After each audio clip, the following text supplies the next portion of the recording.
All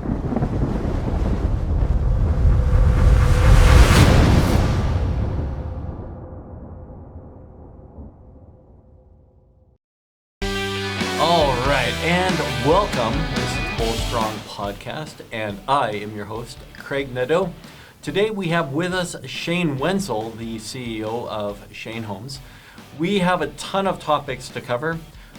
Importantly, we're going to cover some conversations about the housing problems in Canada, and even in Calgary. We'll talk about that. We'll talk about just a large number of other things that are tremendous. Excited to get right into it. Before we do, if you like this program, hit like and subscribe. Follow us on Instagram and YouTube, and also follow our sponsor, Partner Staffing, on LinkedIn. All right, let's get right into it. This is Shane Wenzel. All right, Shane, welcome to the show. Well, Great to have you. Thanks for having me. All right, well, thanks. What's going on in life? Fill us in. You're online once in a while, so you got lots of great things to talk about and think about, so let's jump right in. Well, what's going on in life? Well, as a home builder and developer, it's nonstop nowadays. I mean, honestly, we came out of these lockdowns not knowing what to expect. And it turns out that everybody wanted to buy a house, and more people were moving out of condos. They were moving into suburbia because they wanted a backyard. They wanted more space. They wanted the opportunity to work from home. And, that was year one. And then past that, we ended up selling to a bunch of speculators the next year, people moving in from Toronto, people moving in from Vancouver. And now it's immigration to the city, international immigration. So yeah, it's a different world. It's a different challenge every year. So yeah, I always ask people when they're here, they've come to Calgary. This is now home, and I say, why did you come here? It's just cold all winter. You get these short summers. Why are you here? Just to push them, test them out. Exactly. They're not real clear on why they're here, but it's in some cases, sadly, it was like the third option.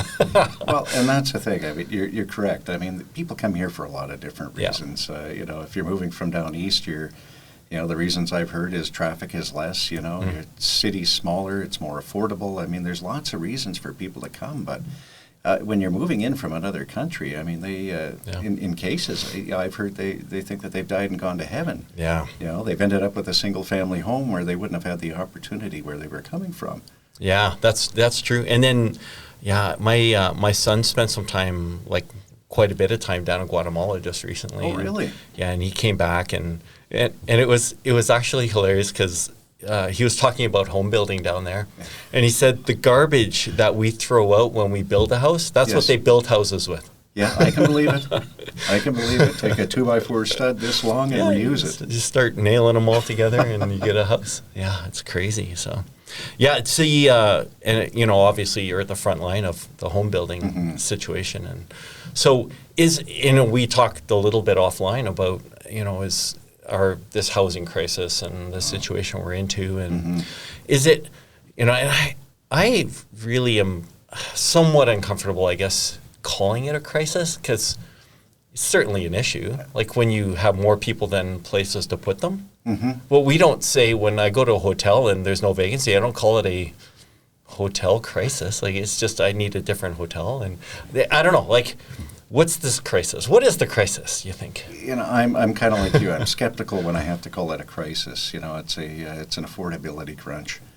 And, I think the challenge that we're faced with is you have so many people moving into this country. I mean, immigration levels are far beyond what I believe they should be. I think we need to put a pause on there, quite honestly, and at least for a year or two. But just so we can get our head above water. Like right now, we've already seen about a 30% increase since 2020 in our pricing here in this city. At least a 30%. In housing. In housing. Yeah. And a lot of that is just costs moving along, whether you want to call it the carbon tax, whether you want to call it the cost of labor, materials. Everything has gone up, and we can only control so much of it. And now I think what we're getting bit with, is a bit of a land crunch, just approvals. And I can point fingers at the city. I could point fingers a lot of different ways at ideology, but ultimately that's where we're at, and that's adding to this affordability challenge that we're faced with. Do you think Calgary's unique to, like, Edmonton's a different city? Yes. Is it unique to, like, does Calgary have a unique issue? Yes, Calgary, I think, has a unique issue. Up in Edmonton, they didn't implement a growth management overlay or any of the smart city planning at the time. Yeah, so they were able to move forward under an old method to create a lot more land supply, or available land supply, I should say. And I think that's what we're getting caught with here about 11, 12 years later in Calgary. Is it, we threw another long step in the process to try and manage things correctly. And, there's aspects of smart city planning that I'll agree with, and there's a lot that I won't agree with. Yeah. And I think that's where we're at today. You're seeing the fruits of 12 years of an overlay that probably shouldn't exist anymore. Yeah. Have you seen the drawings for the project that's going to be on the southeast corner of McLeod and Glenmore? No, I haven't. That is interesting. That's a big project. So basically it's multiple blocks from the, where Spence Diamonds is, from there south. And it's, I think it's 27 buildings. It's a big, big project. So, which is kind of neat, because one of the things that happens in a city, like Calgary's unique in that it's got a very condensed downtown. And we've struggled, I think, with creating the out of downtown business centers and doing a great job at it. But like we have, what's the project down by off Glenmore South? It's where it's kind of that campus area where Quarry Park. Quarry Park. There we go. Thank you. And then we've done something up by the airport. There's some project up there too, but it's like downtown's huge in Calgary. It's bigger than a lot of downtowns. And I think that's where the ideology and the reality end up clashing. There's always been this belief we've got to build up, not out, and that's how cities work, and they work properly, except you're using a European model, which I think is a little bit different than what we're dealing with over here in North America. I think what the future looks more like is, you want a strong, vibrant core. But to your point, yes, you need those business parks, because I think ultimately we can all agree you want to get people off the roads. You don't want them driving 45 minutes into work every morning. I mean, if they can work from home, that's a great alternative. But if they can go to a business park like a Quarry Park, and it's within 15, 20 minutes of their home, that's ultimately amazing. What you want to be able to do. So you end up creating these villages surrounding the core, where people can kind of live, work, and play without having to come into the core all the time.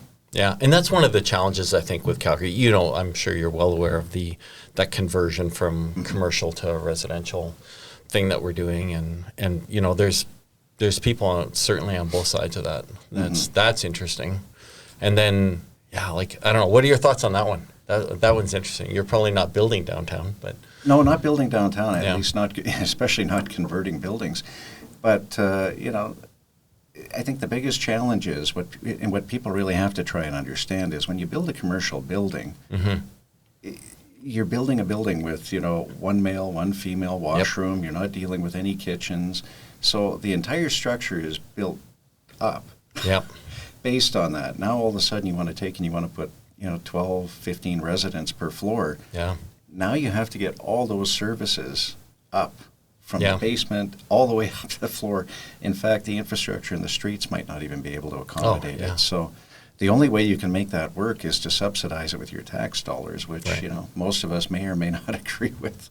But I don't see the benefit of it, to be honest. And I know a few people in that field who would just say, bulldoze the building down and start from scratch and do it correctly. Well, and there's the parking issue. Like if it basically, it's the underlying assumption is that you're not going to have 3 cars per family. You can't. It would be impossible to. No, and I think that's the idea. If you're going to live in the core, you're obviously you have one vehicle, maybe two, but likely one for the whole family.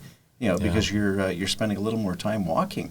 It's interesting. We were in the building straight west of where we're at right this second, the Petrofina building. And that building's being converted into residential. And you're right. Like, I just sat there and I thought, like, you're going to put 10 units here. That means you have to you're going to for sure have a shower or a tub. You're going to have a sink. You're going to have laundry services, like all that. So you're going to have at least 4 plumbing holes Yes. per unit. That's 40 plumbing holes that all have to collect to one spot, which was never designed. So now you got to upgrade the main line that's coming down. And then you have heating controls. Like now you have to have heating for 10 units instead of... Yeah. Like and the heating for a commercial property is wildly different than the heating for residential because you share a return, which people may not get, but you share a return in a space like this. It's all shared. But you don't do that in residential. You couldn't. It would be... Well, and I think that's the challenge. I mean, to put it in perspective, you're essentially stripping it down to the bare studs. Yeah, you're starting from zero. Scratch. Yeah. Yeah, I don't know. And I guess, I don't know, there's some people, they're really heralding it as the best idea, and we're going to be the example for the world of how to convert your downtown. And I guess one of my fears, I might be dead wrong, but I think if we can revitalize Calgary to the point where we need more downtown, then suddenly we're going to look at downtown and say, now we're out of space again.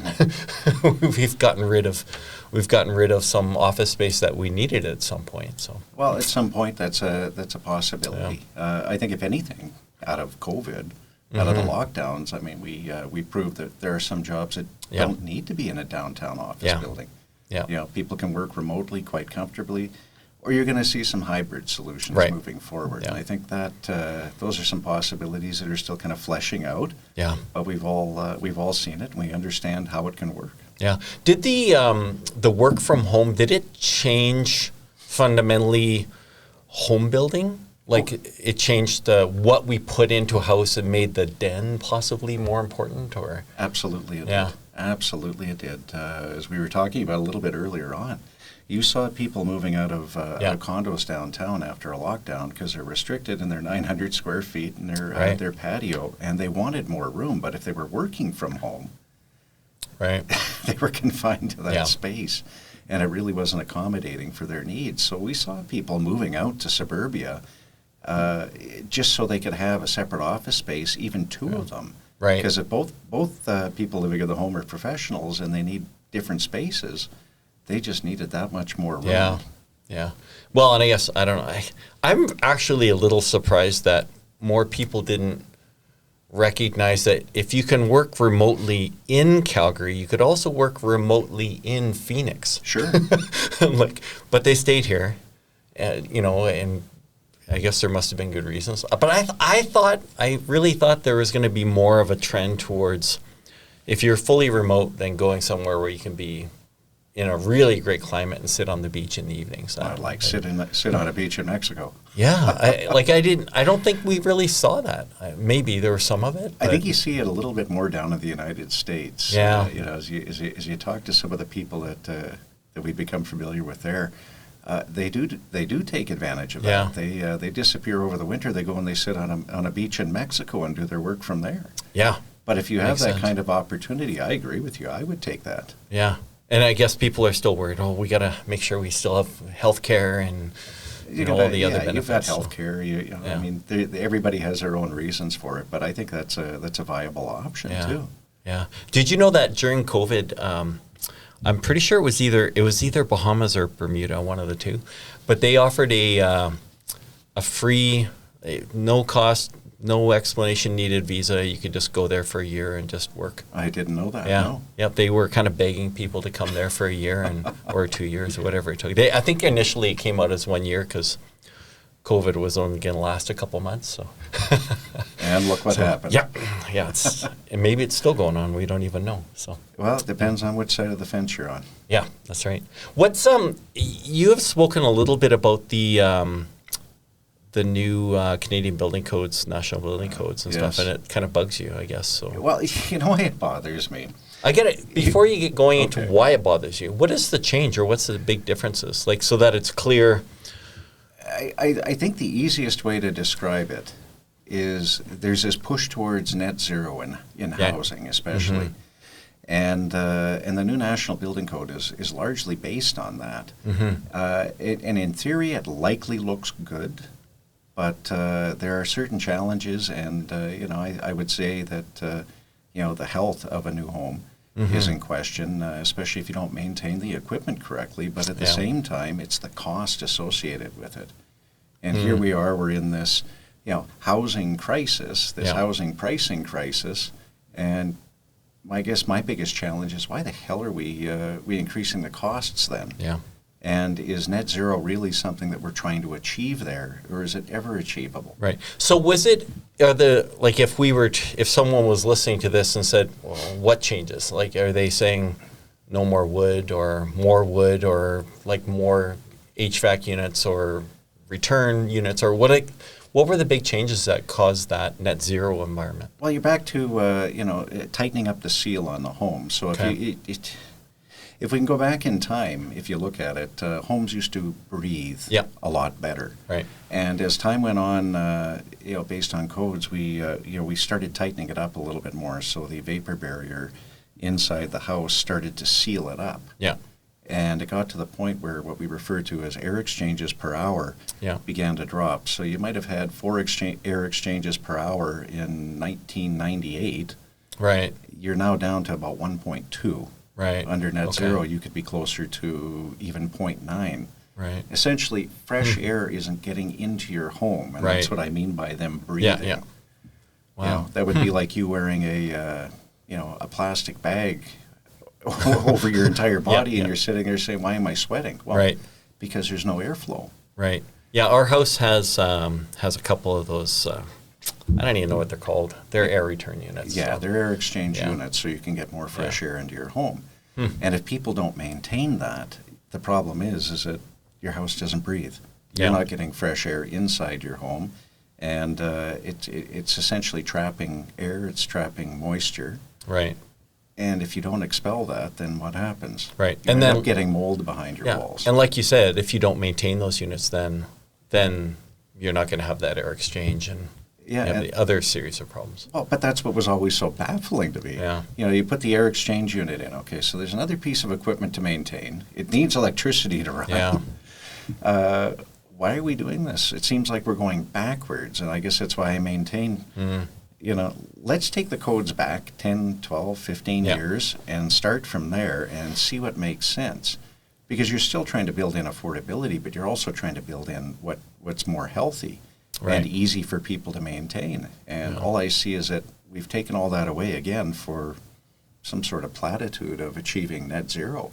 Well, and I guess the other thing that's interesting too is when I think back to the building codes from back in the day, they were about safety issues. Yes, and that's all it was. It wasn't a mechanism to enforce social change or to, and that seems to be partly what's happening here. Well, and I think the excuse that I keep getting given is that we've got to reach these GHG targets in Canada.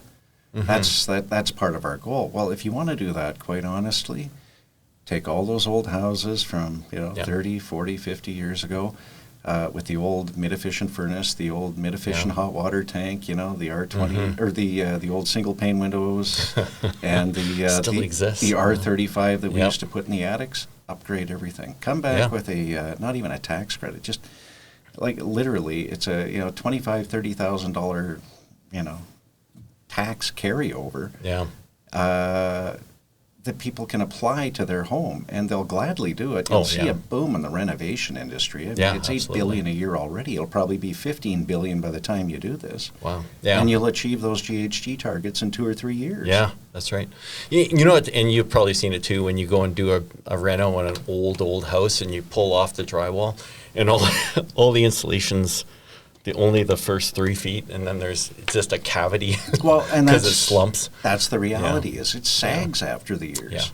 Yeah, and unless you spray foam it, I don't know if there's. Well, I mean, probably new stuff's better, but you could say spray foam, but I used to say spray foam, and I had to learn a little bit more about it. Now I'm learning about off-gassing again. Oh, yeah, right. So there's pros and cons either way. One sags, one has off-gassing. So are we there yet? No. And if there's one thing I don't like rushing into is it's new technologies, because you can either be leading edge or basically bleeding edge. Yeah, right. I don't want to put our customers into a situation where they're living in an unhealthy home. Right. Yeah. And we don't know. Like you just don't know until you have to take your 20 time years to do it now. properly, and that's the biggest thing.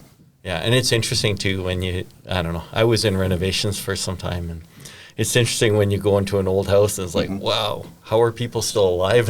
And some of these systems are here, all the lead pipes and then lead pipes. We rushed into asbestos. I mean, that's a fun one. And then when you crack open and you see like a bare electrical wire connected to a glass bulb that turns a corner, it's like, whoa, how are houses not all burned down at this point? It's crazy. It's a scary thought. Yeah. Nobody wants to see that. No, not at all. So, yeah, it's interesting. And then, and I guess, it's the other interesting thing, and this is probably a bit off topic, but if we're all headed towards an environment where we're going to get rid of petrochemical heating, which would mean coal, oil, natural gas, well, that leaves us electricity and wood, possibly solar, kind of. Yeah, that's a tough one in Calgary. Yeah. But, how do you upgrade, I don't know how many homes are in Calgary, but how do you upgrade, let's say there's 500,000 homes in Calgary, to be suddenly heated by electricity where they're currently heated by natural gas systems? Like the cost of that. Like it seems to me that a lot of the people saying, hey, get rid of natural gas have ignored that topic completely. Like that's got to be $1 trillion situation. Or more. What's past $1 trillion? Oh, it's gazillion or something comical. Well, and I'm glad you used the word comical because that's the way I always look at that. It's comical to think that you're going to be able to do this. The infrastructure doesn't exist in new suburbia to go and make it totally electrified now, and quite possibly not 20 years from now. Yeah. So what are we trying to do? We're just trying to eliminate natural gas because we believe that it's bad for the environment. Well, is it or isn't it? I mean, there's two sides to the argument. All I know is that if you want to go full electricity, especially in this province, in the colder provinces, we don't have dams like that. Like they might and that's a big issue. I totally agree. Because usually, and that maybe is a sore point for me, when I hear people campaigning against natural gas, they're always in provinces that use hydroelectric. Sure. And it's like, well, that's not the reality of our system. We don't have that. We don't have those big rivers here. Yeah. And I've always maintained in Alberta and Saskatchewan, we are the resource-rich provinces in all of Canada. Why wouldn't we extract those resources? Yeah. And I mean, we're a great can-do province. I mean, we know that we can extract these things in the proper way. Yeah. Can they do that in the Middle East? Can they do that, in China? Yeah. Russia? Well, yeah. And then, the irony too, hey, let's stop using coal in Alberta to create electricity, which is, coal is like compressed oil. Like it's the most amazing product. And then, so what do we do with all the coal then? So we ship it to China and they're going to burn it for us. Like it's just, we're shifting the issue to another place. Well, that's all you're doing down in China. I mean, what are they building? Another 250 coal plants this year alone? Yeah. And they're so efficient. We could have dumped a lot of money into making coal efficient, or making coal really scrubbed and clean so that it comes out of the stack as nothing, potable water even, or something like that. I don't know. But yeah, we ship it overseas now because we're not going to stop doing it. We're just shipping the issue offshore. Yeah. It's still going into the atmosphere. Yeah, but we're nice and clean here. Okay, sure. There's another platitude. When are we going to have? When are we going to have nuclear power plants in Alberta? I would love nothing more. I've been advocating for that for about the last 10, 11 years. Yeah. I can't believe that we're behind on it. For those of us who come out of the Chernobyl era, what are we afraid of? I mean, let's look at the story of Chernobyl. I mean, it was bound to happen. It was bound to fail. Because the Russians weren't maintaining it. No, that's right. But there's nuclear power plants all over the world, and we are one of the countries that are so far behind on this technology. Yeah. It's ridiculous. So I would love to see a couple of nuclear plants in Alberta alone. Oh, absolutely. That way you do have an alternative energy source. I remember back there, I don't know how many years ago, I probably should look it up, but Alan Greenspan came to Calgary, and I went to a talk that he had, and it was... He's not a speaker as such, but he was in a ask him a question, he'll answer the question, one of those. Sure. And someone asked him, the question is, what would you like to see out of Alberta to make us better for you as a country? First thing, right out of his mouth, you need to have nuclear power. You cannot be doing what you're doing with natural gas and not be using nuclear power to make that happen. Sure. And that probably was, that could have been 20 years ago that he said that. Would have been, and, yeah. And then we have this great source of nuclear energy up in northern Alberta. Mm-hmm.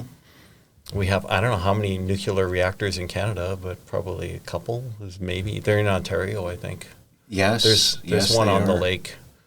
Yeah, I want to say 6. Yeah. And my memory on this is just eluding me right now, but it's not many compared to the population. And I remember back as a kid, even like the CANDU reactor system was like world renowned. We had this amazing technology that we were transporting around the world. Yes. Where did that get us? Like we're not using it. We're scared. I don't know why. It seems ridiculous to me that we're in this position now. I totally agree with you. I think it is ridiculous that we're in this position. I think it's even more ridiculous that we don't really have a plan. Yeah. And I'll pick on our environment minister because I commonly refer to him as an eco-terrorist because that's what I believe he is. Yeah. There's one way in his mind, and if it doesn't fit his narrative, then you're not allowed to do it. Yeah, that's not good. No. So, I mean, look at the limitations that are placed on this country on any other technology. Yeah, that's right.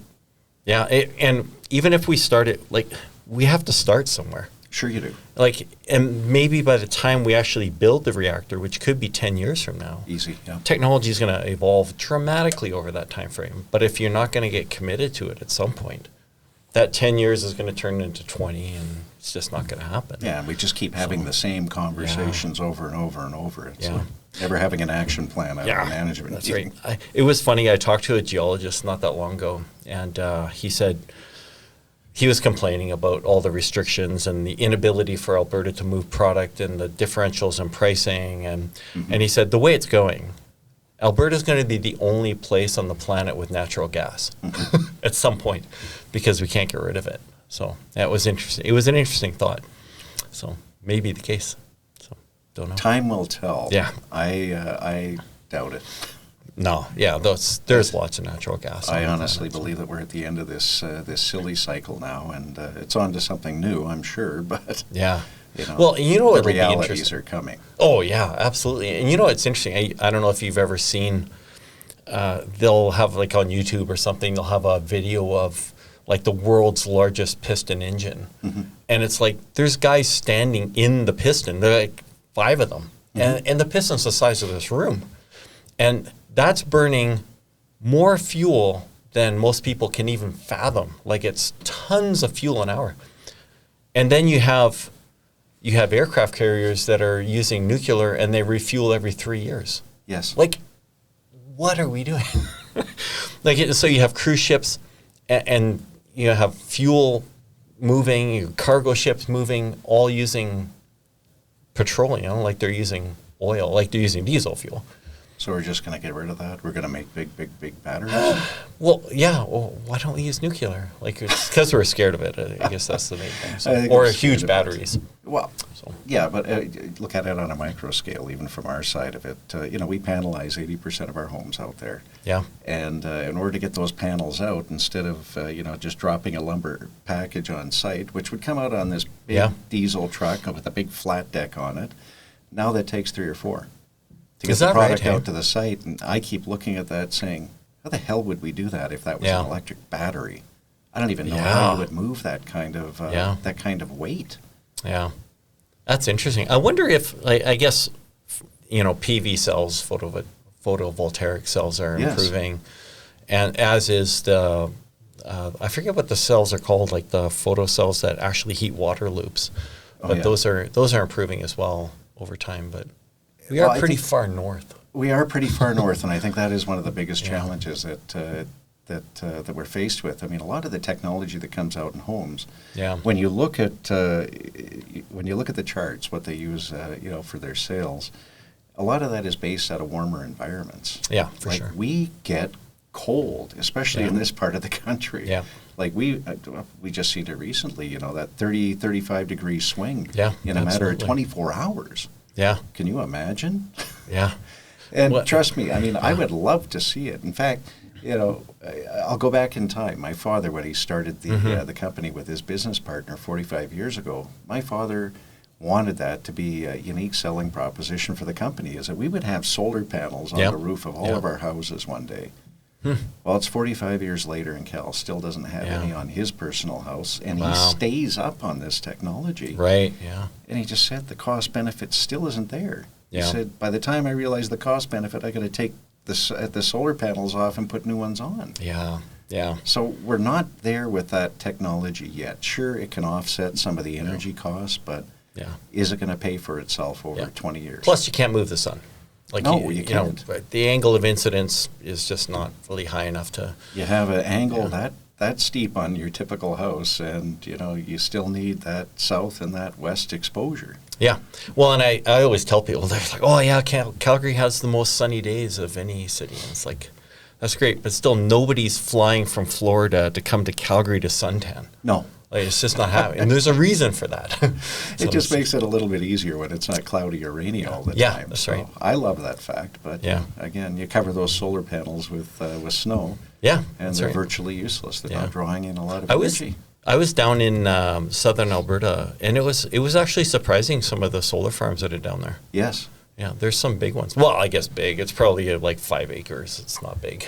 Well, but there's some pretty big farms across the province, which was nice to see. But again, what kind of megawatts does it turn out? Yeah. Alberta's a leader in all of Canada. I had no idea of this, but Alberta is the leader in all of Canada for these solar farms. And I don't know. I've heard a bunch of numbers bantered around, and you sit there and say, well, if they can produce 1/8 the energy that a natural gas-fired plant can, well, which one would you pick? Or coal. Which one would you pick? Yeah, I have a friend who sells electricity. He trades electricity. Yes. And I don't have the numbers, so I'm just totally speaking out of school. But he told me the actual rate for electricity generated by each of the solar, wind, coal, and natural gas. Yes. If people knew those numbers, they probably would have a real second thought about what's the best way to do this. Because solar and wind is way, way over here. Mm-hmm. So it's kind of shocking. It's a feel-good thing. I think that's about it. Moving forward in the future, I think you're just looking at a hybrid solution for all. Yeah, well, you have to do something like that. Yeah, that's right.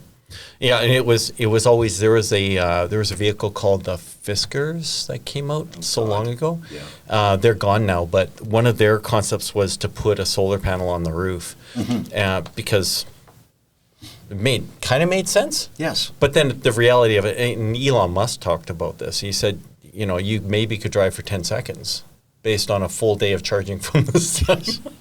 Well, you need a bigger battery to store all the energy, right? That's right. Yeah. Did you see, I don't know if you keep up on the batteries, it just popped up on a feed once. There's a company called Diamond Batteries or something like that, and they're looking at using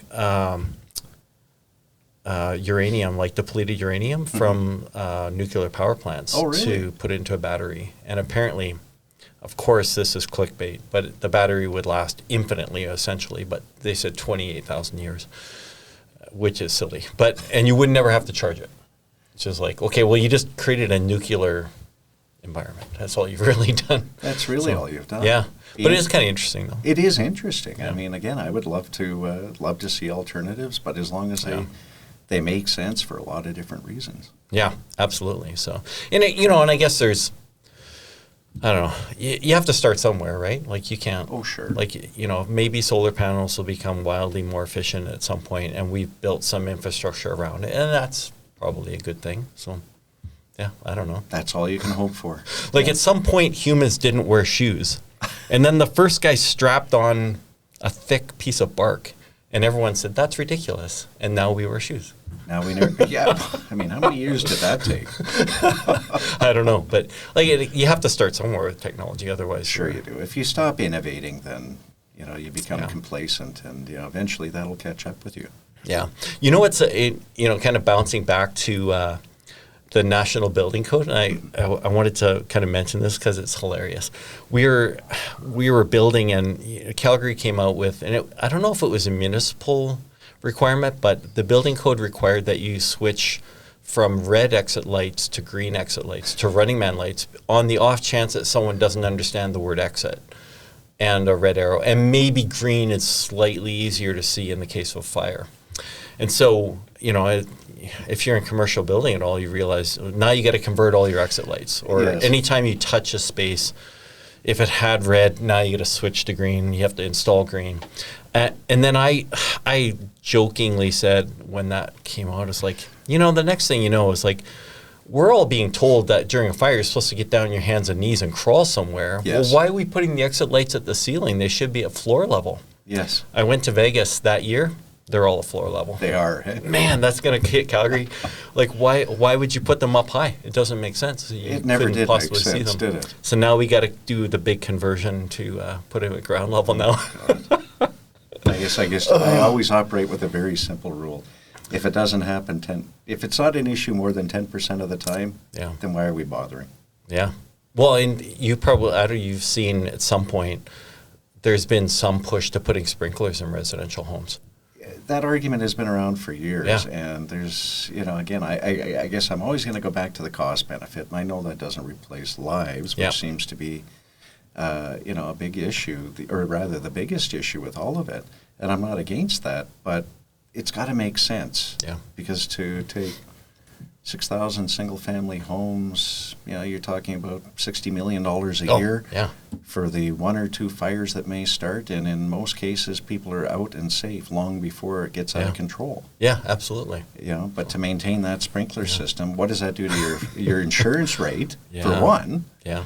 Especially if a fire starts and a sprinkler goes off. I mean, there's more water damage that's created from that, and the insurance companies just love to pay out, as we've all found out. Yeah. I can't even imagine. But then to maintain it, again, I go back to air exchange units. I got customers who won't maintain that. I have customers who unplug the damn things, but they won't maintain them correctly. Yeah. You think they're going to maintain sprinkler systems Annual in their home? inspections, pumps. I can't even imagine how bad it would be. Well, I mean, again, you're throwing more cost at the home, and for what? Yeah. And, and I guess here's the other crazy perspective. We're in a commercial building, and everyone, there's an assumption that, of course, we have sprinklers in here. Yes. What's going to burn in this office suite besides the paper that we're writing on? Nothing in here is combustible at all. Not a whole heck of a lot. So the sprinkler pops on. There's 3 in this room. If those 3 popped on, it would destroy this entire suite and the suite below us and probably the suite below that. Mm-hmm. And so how much damage are you talking about there? $60,000, $70,000, $80,000? Exactly. Or hundreds possibly, right? Yes. How many downtown office fires have you heard of in Calgary? Like, since you've been alive? I haven't heard of one. I think I've maybe heard of 3 or 4, but they're contained pretty quick. Yeah. You have fire extinguishers on every floor. There's lots of things that people can do. Yeah, but it has to be there. Yes. But there's probably... We can probably tell from this point. I always have to look at the cost benefit of anything. Yeah. And again, largely because, why should people have to pay a bunch more money just for, an issue that happens once in a while? Well, and two, like when you think of, I think we're looking at risk mitigation. Yes. Which means we're trying to reduce risk, not eradicate risk. It's impossible to eradicate it. Yeah. So then, let's be smart about it at least and mitigate it. Like let's not be ridiculous. Let's not build everything out of combustible newspaper material. But at the same time, like seriously, holy smokes, it's exhausting. This is the world we live in, Craig. Yeah. It's funny too. It doesn't affect just houses. It's affecting the auto industry. Oh, absolutely. Farmers, like it affects everything. It's pretty amazing. Like I don't know if you're into old cars or not, but a lot of people they would look at an old, say, an old Dodge Dart or something like that, and it seems like a big car, and oh man, look at that old dinosaur. It probably weighs so much. It weighs way less than modern cars because there's no airbags. Yeah. There's not even seat belts in half of them. There's no seat belts. There's no power windows. No power seats. There's nothing. It's just a bench. Yeah, that's right. So I don't know. And then, there's cars that existed back 20 years ago or even 30 years ago that get better gas mileage than most cars today. Mm-hmm. Just crazy. Like the Chevy Sprint, I think it was getting like 40 to 50 miles per gallon. That's crazy. I remember that well. I had a few friends with them. Yeah, I had Honda Civic, same thing. Yeah, exactly. And we just we safety ourselves into a different planet. You've effectively created the bubble wrap for everybody in this world, and let's face it. I mean, you don't need it. No, if people are going to get hurt. I mean, our entire generation we didn't wear helmets. While riding our bikes, which was probably a good thing at the time for some of the stuff we were pulling off. But we survived. Yeah. We survived, a little bruised, a little beaten, but we still survived, and we learned our lesson from it pretty quick.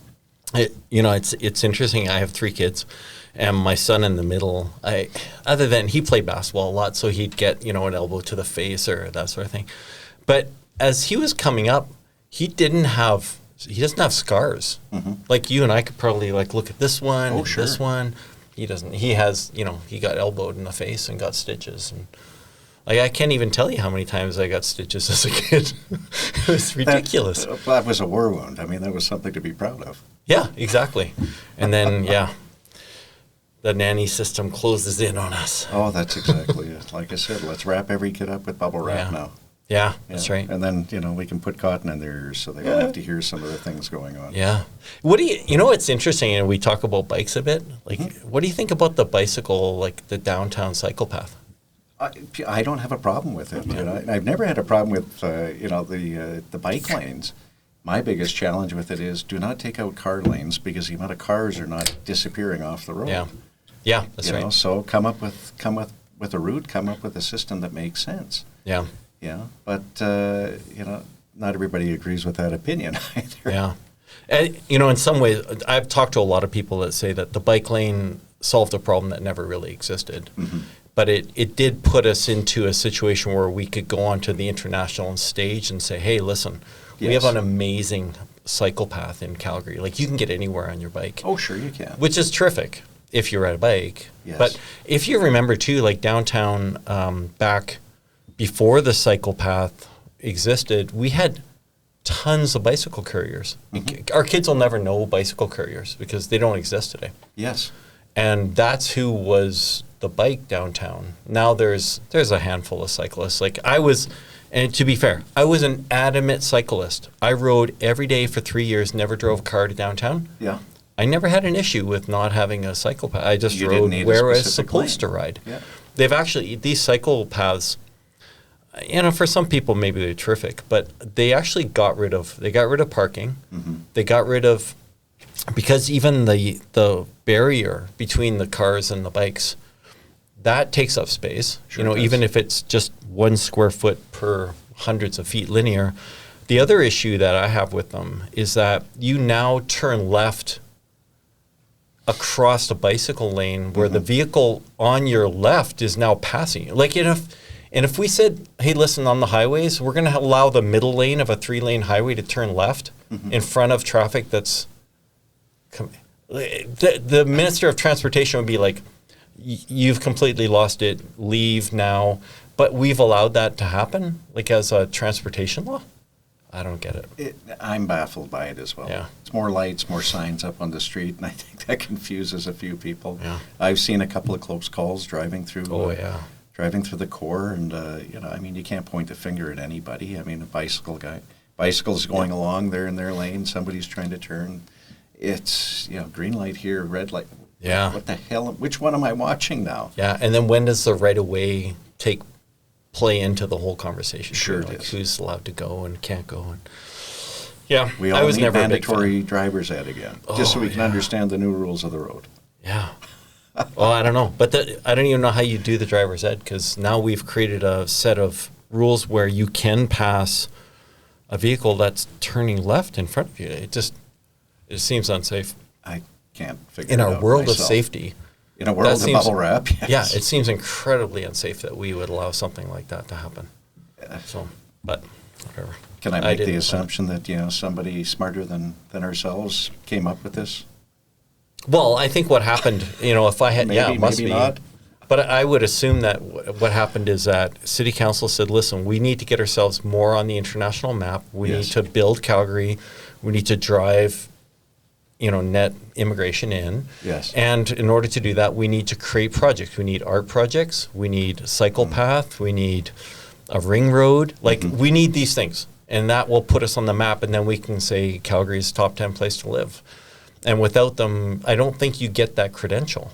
Well, you want to become, we all want to be a world-class city. Yeah.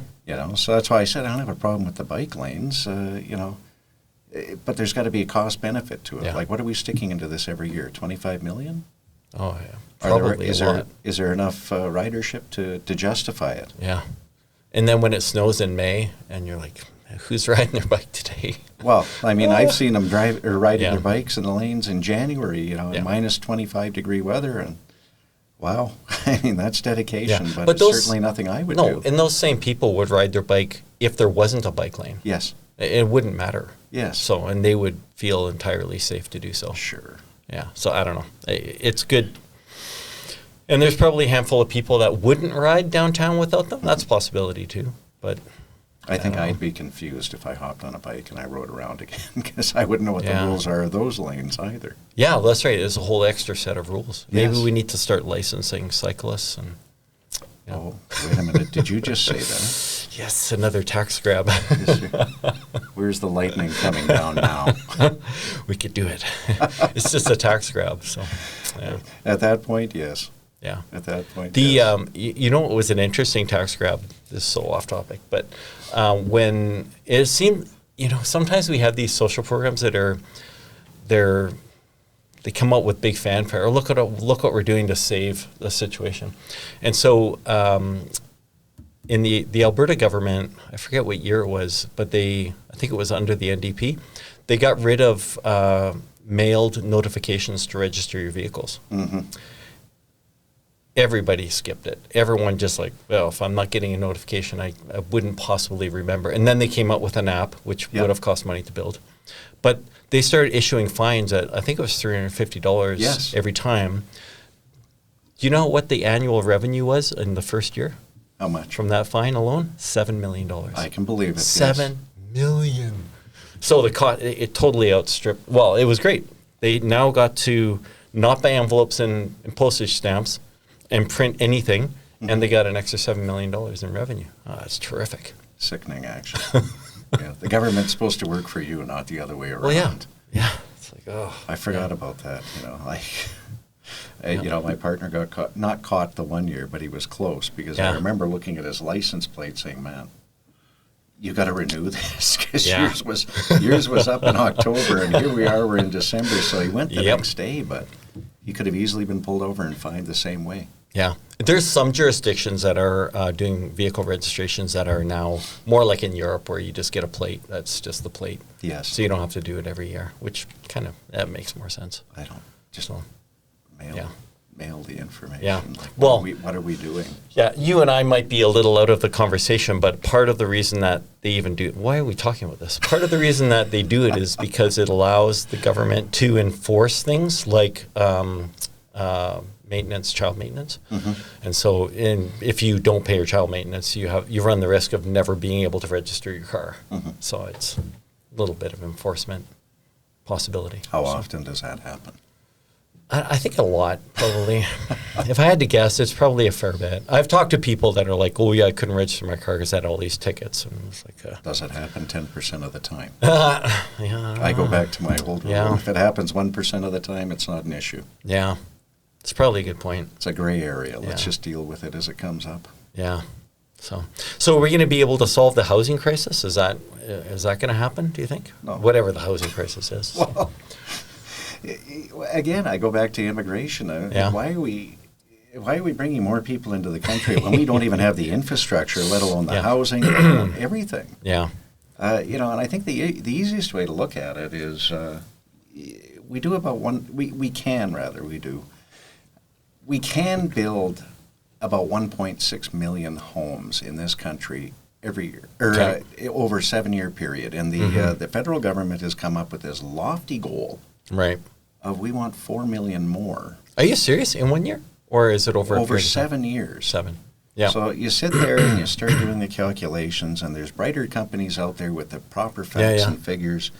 You would need 500,000 boots on the ground today to reach that target. Really? That doesn't include anything related to Extra professional boots. services. Yeah. This is just boots on the ground out in the field. Wow. You know, how many more lawyers, planners, engineers, everything? How many more of those people do you need? How many more of those jobs do you need to create just to handle this? Wow. So it's an impossible goal. Yeah. You know, like I've heard of BHAGs in business, but this is bullshit, as we call it. Yeah. And it's interesting too, because, you know, if we did build, let's say Calgary built, I don't know, what could we build? Let's say we built a ridiculous 50,000 homes next year. Good luck. Okay. Yeah. They're not going to be in downtown Calgary. So, so now you have an immigration group of immigrants that are coming here. Mm-hmm. They're, you know, if people agree or not, they're probably not moving into the suburbs. They can't afford it. They don't have vehicles. They don't works here. So what just happened? Like, you're going to build 50,000 homes in a place where, I don't know what's going to happen. You got to build the size of Medicine Hat in 1 year. That's crazy, actually. Not a hope. Yeah. Not a hope. Yeah, there's only so much capacity, and you know, we were stretching that capacity after we came out of lockdown. So now throw this in on top of it, and you sit here and say, well, people are going to burn out. Yeah. Not to mention, you know, let's throw in the obvious fact here. Over the next decade, 20% of that workforce is going to retire. Yeah, that's right. They're done working. They've stretched it past 65. They're actually going to 70. Yeah. You know, so what are you going to do? Yeah. You know, there's only so many post-secondary institutions. You need trade schools to be turning out to replace the retirees. You're going to need trade schools in every city across Canada, and they're going to need to turn out at least 2,000 either young students, immigrants per year in the trades. Yeah. Just to bring us back to the level we're at right now. Yeah, that's insane, hey? Actually, that's crazy when you start to think how do we go further? Yeah. But it seems, too, like I don't know, I haven't dug into the immigration policies or what the plan is, but it seems like there's a plan somewhere that someone knows about, and then they're creating other programs that seem to be good programs on their own, but they're actually supporting another thing. I don't know if it's a policy or whatever the case may be, but yeah, are we intentionally bringing immigrants in? Like, is that you could very well be intentional situation? Hoping you can bring in immigrants to buy votes, which would be ridiculous. I mean, it could be a conspiracy theory, but it could be true. Yeah, I have no proof of it, but it just seems ridiculous that we're increasing this level, and I don't know who's setting the target or why. Yeah, it would be interesting if, you know, at one level we would possibly say that the immigration is somewhat unintentional. People are coming here, then they're applying for a PR status, right? So was that intentional that we brought them here because we anticipated them getting their PR status? I don't know. It's an interesting... You know, you'd really have to dig down on that one to find out the truth. Right now, I don't know what the truth is. All I know is that is a core problem of what we're dealing with on our side of things. And I think that's going to continue to perpetuate until you put the brakes on for a while, or at least reduce the levels back to what we would consider a normal level. Yeah.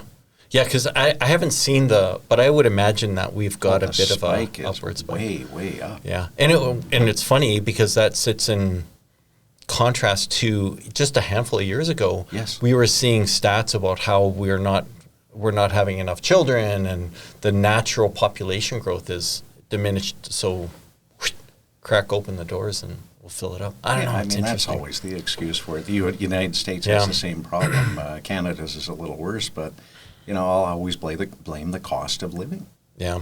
You know, I mean, you want to continually tax people, then there's, you know, yeah. You hate to say it, but yeah, definitely people are looking at, you know, what can I afford, you know, and you hate to throw a child into that, but, you know, can I afford to have one child? Yeah. You know, we want a big family, but we can't afford it. What a sad way to look at it, but you know that's what's happening. Oh, 100%. It has to be, yeah. Mm-hmm. It's so expensive now. Kids are so expensive. I know. I still have one. He's 24, and he costs me money every day. It is crazy when I think of, we spent money on just getting kids into sports. Yes. That cost is, from when I was a kid to today, night and day different. It's so different now. Yeah.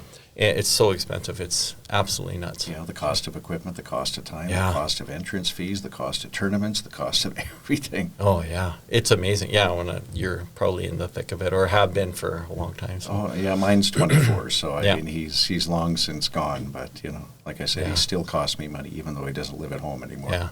That's interesting, too, where home building has probably evolved, where a lot of the nanny suite is probably what we called it in the old days, but no one could afford a nanny, so now it turned into in-law. Now it's returned children suite.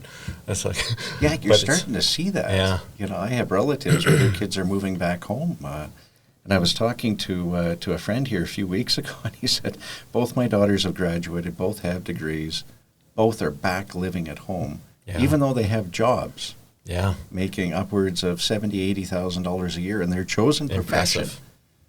They had to move back home because they can't afford to live on their own. So we're trying to help them now and sell them a semi-detached unit where the two of them can live together, so mom and dad can have their privacy back. Yeah, wow. But they're also having to give them the down payment.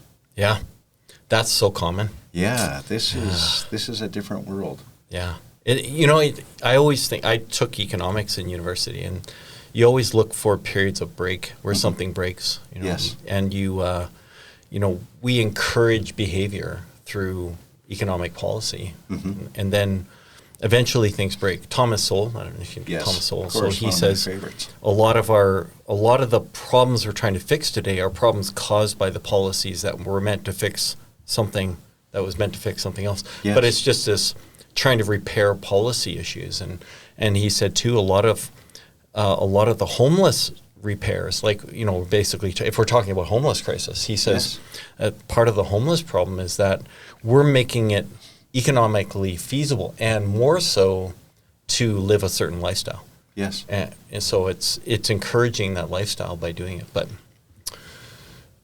brighter minds prevail, so it's not mine. And yet I look at certain quadrants of the city where we're selling, and we have multi-generational families living in homes together. Yeah. And they will, from womb to tomb.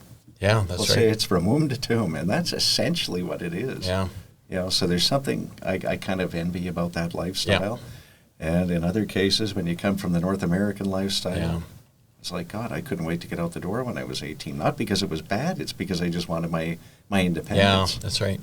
And you talk a bit about the expansion of a city into the farmer's fields. God forbid. We might be in a farmer's field one day, which is, the city started on a farmer's field. That's right. Yeah. I don't know. I think when you look at the size of Calgary compared to the amount of farmers' fields out there, it's not that big of a deal. There's 84 million hectares of farmable land in Canada. Yeah. And we're worried about a subdivision of 300 acres. Yeah. Which has roughly 30,000, or room for, sorry, get my numbers wrong here. You have room for roughly 30,000 homes. Wow. That's impressive. With 84,000 hectares in Canada to farm. That farmer is literally looking at that as their nest egg. Yeah. That's how they retire, or they move down the road and make make more money than they ever did farming. Yeah, and it's funny too, because you get the protester crowd, like, you can't do this. Like, this is farmland, we need it. Oh, you wanted to put solar panels and wind turbines on it. Well, that's okay. Yeah, if we sure. We can do that. We can do that. Chew up a couple sections with that, no problem. But never mind a place to live where people can enjoy their lives. Well, and that's the thing. I mean, you talk about the efficiencies. Then there's the urban sprawl people. I always love them.